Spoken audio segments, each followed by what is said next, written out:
A história como uma biografia é muito boa. Essa sacada veio logo?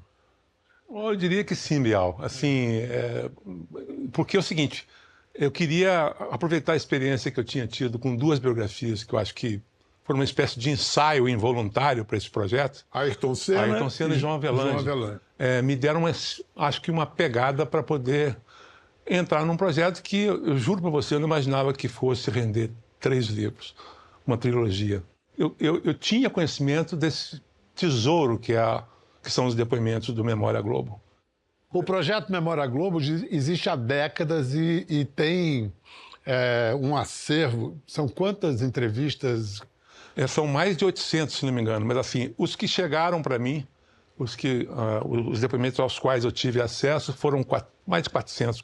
Agora, uma coisa que eu acho que não tem no acervo, entrevista do Roberto Marinho, tem?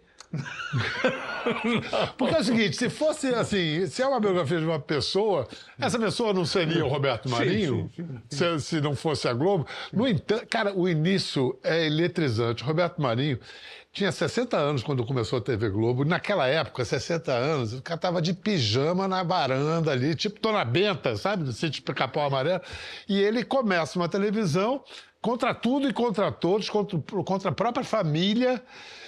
Você que estudou esse cara, essa autoconfiança do Roberto Marinho, que perfil psicológico é esse? E eu descreveria como um empresário, um capitalista implacável, que tinha a faca no dente no sentido de, quando pensou fazer a televisão, ele não era hegemônico no Rio de Janeiro. Longe disso. O jornal O Globo não era o jornal que é hoje. O Jornal o Globo era um jornal que perdia em importância, em repercussão para o Jornal do Brasil, que era o grande jornal do Rio de Janeiro, mas ele tinha um desejo de crescer que era admirável. E além disso, um senso de pragmatismo que até, inclusive, eu acho que explica por que ele conseguiu atravessar esse período todo como atravessou, entendeu? Então, você falou. Ele começa estabelecendo uma relação de confiança com o leitor, contando para o leitor a história da demissão dele da Globo, que é como ele abre o curso dele de jornalismo com o professor na PUC. Então, fala para a sua turma, conta rapidamente, para não tirar esse nosso da nossa frente, que nem você fez no livro. Eu fui demitido a poucos metros daqui, de onde a gente está, né? Quer dizer, no jornalismo da Globo. E eu digo na abertura do livro, eu vou dar um spoiler aqui, mas está na primeira página, não tem problema. Eu digo que eu nunca questionei tecnicamente a minha demissão. Nunca achei que ela foi injusta, que eu cometi um erro muito sério, que vocês vão saber qual é quando ler a abertura do livro, entendeu? Então, o que eu fiz? A partir do momento em que eu saí da TV Globo, e aí eu comecei a dar aula de jornalismo e de técnica de redação e de telejornalismo. E eu, todo o primeiro início do semestre, ao me apresentar para os alunos, a primeira coisa que eu contava assim, meu nome é Ernesto Rodrigues, eu sou assim, jornalista, trabalhei no Globo, na Veja, na Isto É, tal. E fui demitido da Globo depois de tantos anos. Aí contava a história que eu conto na abertura do livro. Porque eu acho, e eu digo isso no livro e digo para vocês, que a nossa profissão é uma coisa muito séria.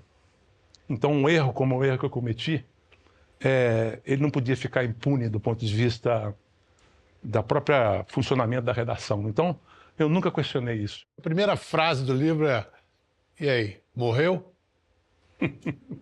Dá vontade de continuar? A primeira frase é fundamental. Falar em começo, logo no início, a Globo já enfrentou fogo cerrado dos adversários por causa de um acordo que ela tinha feito com o Time Life, o grupo Time Life. E aí, isso já no ano seguinte à estreia da Globo, deu numa CPI inflada pelo Carlos Lacerda. Aí na página 35 você narra que no auge daquela briga, um dia Roberto Marinho saiu para tomar satisfações de Lacerda armado. Sim. A impressão que você tem quando você lê certas coisas sobre a TV Globo é que as pessoas acham que a Globo começou hegemônica, o Roberto Marinho já estava ligado aos militares, que mandava em tudo. E era uma briga de foice encarniçada, com diários associados, o João Comon, o Lacerda se sentindo traído pelo Roberto Marinho, pelo fato de o Roberto Marinho não apoiar a candidatura dele à presidência. Agora, o Roberto Marinho tinha muito mais medo, não da CPI, mas dos militares nacionalistas que estavam concentrados no Ministério das Telecomunicações. E foi mais de uma vez que o Roberto Marinho se sentiu diante do risco de, durante a ditadura, de ter caçado a concessão dele. Então, quer dizer, tem uma série de histórias. E a outra coisa, assim, eu já estudei muito esse assunto, eu nunca vi essa história tão bem contada quanto no livro do Ernesto, a história da CPI. E o que é muito, para mim, caiu a ficha de um jeito assim, é que o relatório da CPI sai do Legislativo e vai para o Executivo. Aí o presidente militar, primeiro o Castelo Branco, depois o Costa Silva, põe aquilo na gaveta. E esse resultado dessa CPI na gaveta determina a relação dos militares com a Globo e vice-versa, virou uma espada aqui no pescoço do Roberto Marinho. Eu acho assim, os primeiros capítulos do livro, eu acho que são também úteis para, volto a dizer, botar um pouco de realidade, um pouco de factual no que realmente aconteceu com a Globo, em torno da Globo, no Brasil daquele momento, na televisão daquele momento, como era o mercado, qual era a situação da Globo no Ibope daquela época. Quer dizer, tem todo um olhar assim de que essa emissora aqui começou arrebentando, e tem coisas assim absurdas, são assim, hilariantes até, de tão precárias situações que aconteceram na dramaturgia, no jornalismo, entendeu? Não, olha só, aí a primeira transmissão de futebol da Globo, todas as emissoras tinham direito, mas a Globo não tinha. Aí o jornalista Teixeira Reiser, que foi o crachá número 001 da Globo, inventou um jeito de filmar Brasil e União Soviética. Como é que ele fez? Inacreditável isso. Ele começou a filmar mesmo, como se fosse cinema, com câmeras de película. Filmar, e a cada 15 minutos uma moto levava o filme para o laboratório em Botafogo, o laboratório revelava o filme, a moto levava o filme para a emissora colocava o filme numa máquina de telecine, que era a máquina que passava para vídeo, o que era cinema, e o jogo foi sendo transmitido assim. A cada 15 minutos chegava um rolo novo de fita, e ele fez isso na marra, sem pedir autorização para ninguém. Foi um escândalo o preço dessa produção. Fortuna. E ele foi demitido. Eu acho que ele pediu demissão. Ele pediu demissão. Porque ele estava inconformado com o fato de a Globo... Porque a Globo, por incrível que pareça, isso que o livro mostra também, a Globo demorou um pouco para entrar no esporte. A Globo, que se virou um gigante da... Foi só lá depois, na Olimpíada... Copa de 70 entrou junto com as outras emissoras. Para valer foi foi 82. A Globo... Qual foi a grande sacada da cobertura da Globo, que foi do Walter Clark? Ele pensou o seguinte: vamos botar isso ao vivo. Basicamente foi isso. Bota as câmeras para filmar isso ao vivo. E aí, junto com isso, surgiu uma campanha de ajuda aos desabrigados. E junto com isso também uma cascata que caía próxima à Globo. Naquela pedra, da montanha. E cujo volume de água foi uma espécie de termômetro para a população do Rio de Janeiro saber se podia sair de casa ou não ao longo dessa enchente. Uma dessas câmeras grandes aqui de estúdio, essa daqui é pequena perto das câmeras da época. Tira do estúdio, põe do lado de fora e fica o tempo inteiro nessa cascata. E aí os cariocas, durante alguns dias, passaram a ficar direto ligados na TV Globo, justamente por estar ao vivo, e por causa desses... Como se fosse a moça do tempo do Jornal Nacional, só que é uma cascata que ficava com mais ou menos água. Entendeu? Então, esse Walter Clark, esse todo-poderoso da Globo naquele momento, início de 66, sabe quantos anos ele tinha? 29 anos. É impressionante. Era um menino. Depois, em 1967, chega o Boni, muito mais velho. 32. Nossa, é difícil medir a importância deles. Assim, aqui o Boni no livro é citado 598 vezes, Walter 127. Além da cabeça para conteúdo que eles tinham, que modelo de negócios que foi a grande sacada deles? Eu acho que foi assim, a pegada comercial de televisão, de modificar a relação com os anunciantes. Isso foi fundamental, que antigamente os anunciantes faziam o que queriam com os horários das emissoras. Eles mandavam nas novelas, mandavam nos contratos dos atores e atrizes. Então, o anunciante, inclusive, como a agência Macan Erickson, escrevia o texto do jornal, do telejornal da Globo. Repórter Esso. O Repórter Esso era escrito pela agência. Exatamente. O jornalismo recebia o texto, o jornalismo, coitado do pessoal Não do dá nem jornalismo. para dar o nome de jornalismo. Recebia já pronta a notícia. Então, quer dizer, o Walter Crack fez uma mudança radical no relacionamento com os anunciantes, conquistou uma espécie de autonomia para cuidar da grade de programação, que eu acho que isso foi importante, e também um olhar muito na audiência também, né, Bel? Ele primeiro pediu que o diretor, o pacote, convencesse a Glória Magalhães de que se ela ameaçasse pedir demissão por causa de uma questão que estava vendo em relação à novela, que se ela ameaçasse, ele ia mantê-la. E, na verdade, quando ela pediu demissão, ele aceitou. E aí foi assim que o Boni conseguiu abrir espaço para Janete Claire, para Dias Gomes, o marido dela, e para toda uma geração de diretores que revolucionaram autores e diretores, e sempre fazendo justiça ao Braulio Predoso, ao Roberto Rockefeller, que na Tupi tinha revolucionado as novelas. E aí, além da Janete Claire, veio o Dias Gomes, era um dos comunistas do Dr. Roberto, e aí a gente tem uma cena aqui para mostrar, porque aí chegou a cor, a TV a cores. Então, vocês vão ver uma cena do Bem Amado, de 1973, que foi a primeira novela a cores. Era Odorico Paraguaçu, aquele prefeito de Sucupira, uma metáfora muito divertida do Brasil e da política brasileira. Mas reparem as cores dessa cena. Nós temos que tomar uns providenciamentos, porque nós estamos a 15 dias das eleições e precisamos fazer um balanceamento da nossa campanha e queimar os últimos cartuchos. Eu proponho que isso seja feito hoje mesmo em nossa casa. E depois do jantar, então, nós faríamos esse balanceamento. Isso. E acertaríamos os planos para a vitória final. Acho uma ideia maravilhosa. Só nós quatro, né?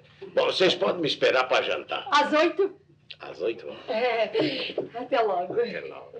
Vou fazer uma muqueca de peixe. Com bastante pimenta. Eu quero chorar de gozo.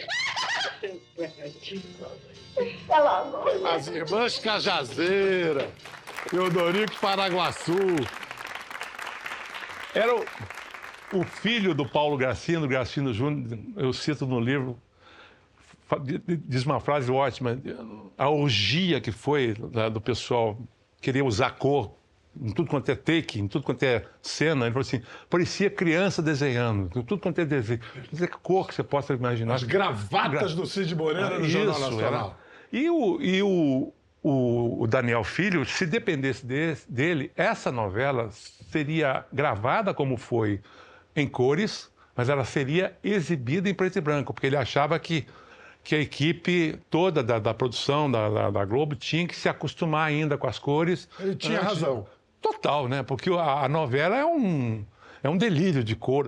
Quem tinha muito interesse e pressa com a cor eram os militares, mais uma vez.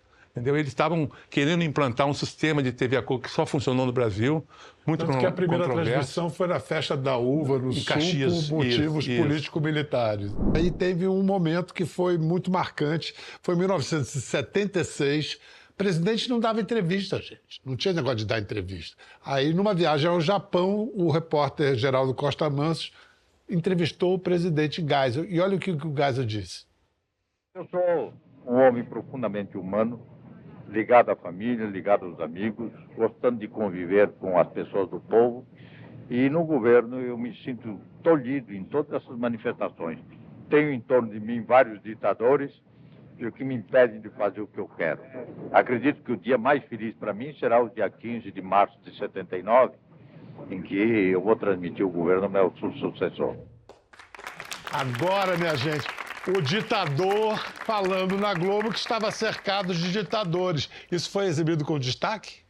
Isso aí foi um feito, né? Assim, porque uma coisa também que é muito difícil das pessoas às vezes avaliarem é o seguinte, a condição que ele teve de fazer isso era impensável na cobertura dos governos militares. Imagina, se tudo era censurado, muito menos se falava de prisão de presos políticos, de tortura de presos políticos. Aí, 3 anos depois dessa entrevista, em 1979, a Globo dá com destaque a entrevista de um pai falando sobre o filho que foi torturado. Como você se sentiu, entanto que pai, sabendo que o seu filho tinha sido torturado? É claro que isso para mim foi um choque tremendo. Compreendeu? Um choque tremendo que eu tive. Você se sentiu impotente diante disso? Não, é claro, me senti uma cabatia. O que eu podia fazer? Você queria que eu brigasse com um tanque? Saísse no braço com um tanque? Eu era um sujeito mais impotente, eu era um beija-flor. Você acredita, Nelson, que o presidente Médici não sabia das torturas que estavam acontecendo naquele período? É como um diretor de jornal. A notícia escapa inteiramente à vigilância, ao controle do diretor de jornal. E é de uma ingenuidade atroz de pensar que o presidente sabe de tudo. Nelson Rodrigues, um dos maiores dramaturgos da história mundial, o maior do Brasil, dando entrevista para a prima dele, Tereza Cristina Rodrigues. Isso foi 17 minutos, uma eternidade. E aí, 5 meses depois, Nelson foi solto. Agora, o Roberto Marinho deixou essa entrevista, botou essa entrevista no ar por alguma motivação política? Qual foi a motivação dele? Eu acredito que, até como bem conta também o Rui Castro, biógrafo do Nelson, por 2 motivos, eu acho, assim, muito claros. Um é que o Nelson Rodrigues era um profissional da empresa dele, era um empregado dele, por quem ele tinha uma admiração muito grande, a quem ele já tinha ajudado em outros períodos da vida, e eles tinham uma relação muito fraterna.